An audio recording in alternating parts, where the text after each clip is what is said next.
London কি সত্যি বসবাসের জন্য অনিরাপদ? মার্কিন প্রেসিডেন্ট ডোনাল্ড ট্রাম্পের করা মন্তব্যের পাল্টা জবাব দিলেন লন্ডনের মেয়র সাদিক খান। ট্রাম্পের করা অপপ্রচার এবং মিথ্যা রুখতে ব্রিটিশ কূটনীতিকদের প্রতি বিশেষ আহ্বান জানিয়েছেন তিনি। দুই নেতার এই পুরনো দ্বন্দ্ব কেন এখন নতুন করে তুঙ্গে, বিস্তারিত জানুন রিপোর্টে।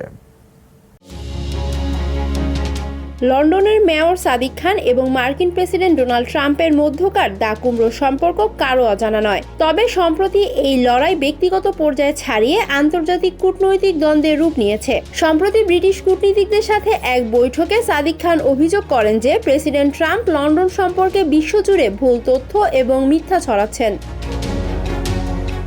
প্রেসিডেন্ট ট্রাম্প দাবি করে আসছিলেন যে লন্ডনে অপরাধের মাত্রা আকাশচুম্বী এবং শহরটি শরিয়া আইন মেনে চলার দিকে ঝুঁকছে। এর জবাবে সাদিক খান তথ্য দিয়ে জানান, গত বছর লন্ডনের মাথাপিছু খুনের হার রেকর্ড পরিমাণ সর্বনিম্ন ছিল এবং ছিনতাইয়ের ঘটনা উল্লেখযোগ্যভাবে কমেছে। মেয়রের দাবি, লন্ডন আমেরিকার অনেক বড় শহরের চেয়েও অনেক বেশি নিরাপদ।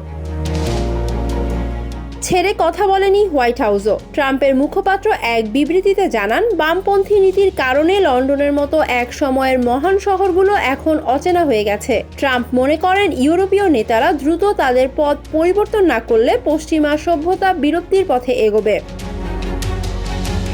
সাদিক খান সতর্ক করেছেন যে সামাজিক যোগাযোগ মাধ্যমে ট্রাম্পের এ ধরনের মন্তব্য লন্ডনের পর্যটন, বিনিয়োগ এবং শিক্ষার উপর নেতিবাচক প্রভাব ফেলতে পারে। তিনি ব্রিটিশ রাষ্ট্রদূতদের প্রতি আহ্বান জানান যেন তারা সঠিক তথ্য দিয়ে বিশ্বজুড়ে এই অপপ্রচার রুখে দেন।